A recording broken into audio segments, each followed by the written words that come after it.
It began with a routine traffic stop. One lonely highway, one driver heading home to his family, one police officer who insisted he feared for his life. 14 minutes later, 34-year-old Marcus Ellison lay dying beside his car. There was no weapon, no complete video recording, no clear explanation, only unanswered questions. Years later, investigators, journalists, and Marcus's family continue asking the same question. Was this a tragic split-second mistake? Or did the truth disappear along with the missing evidence? Marcus Ellison wasn't famous. He wasn't wealthy. He was simply a hardworking husband and father who believed that if he worked long enough, life would eventually reward him. At 34, Marcus repaired commercial refrigeration systems across the county. His co-workers admired his honesty. Neighbors knew him as the man who never hesitated to help someone in need. His greatest pride wasn't his career, it was his family. His wife often joked that Marcus never missed bedtime unless work absolutely demanded it.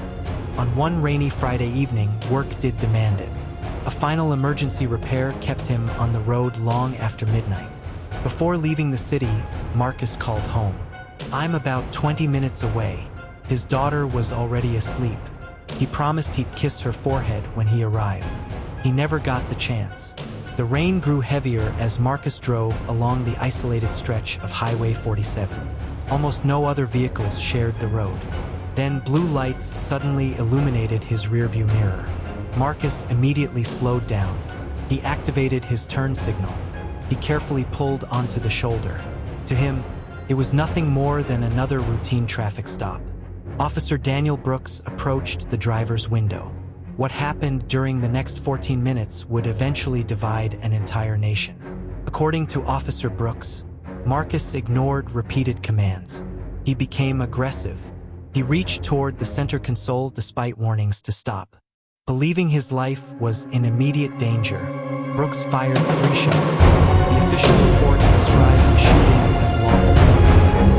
But investigators searching Marcus's vehicle found something unexpected. No handgun, no knife, no weapon whatsoever.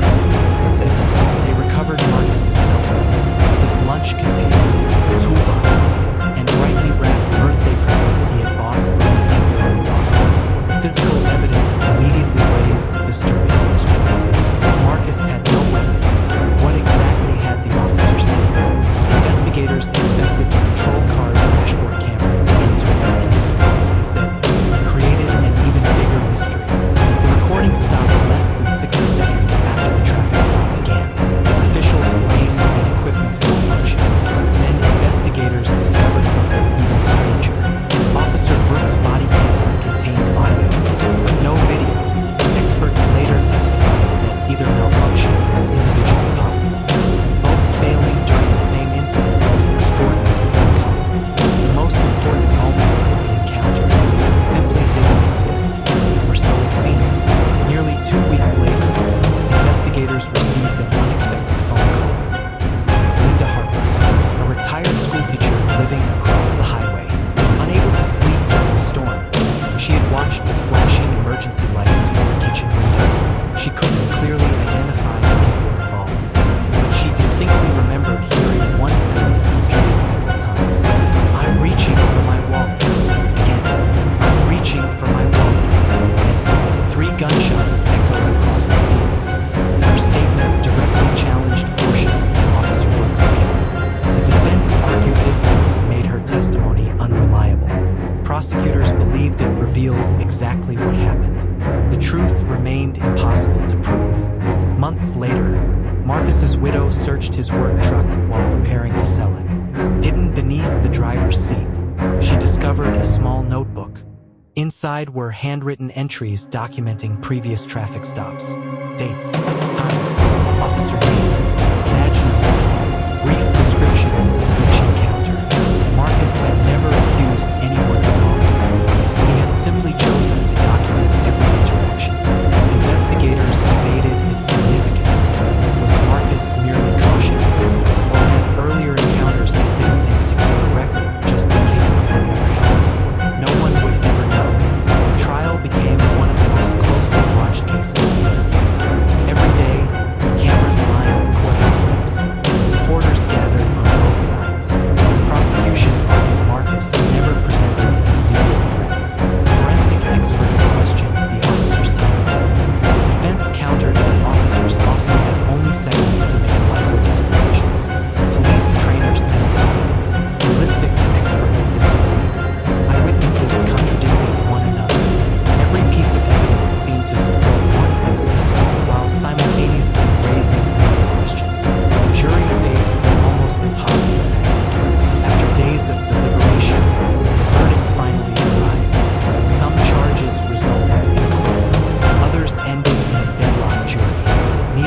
night celebrated. Marcus's family believed justice remained out of reach.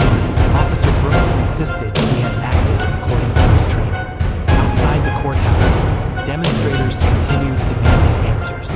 Years of legal proceedings had produced only one certainty. The truth remained deeply disputed.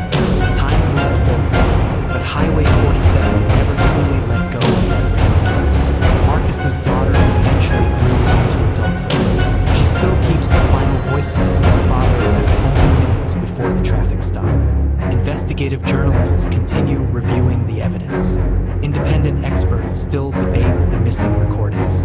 Every anniversary brings renewed public interest, and every discussion ends with the same unanswered questions.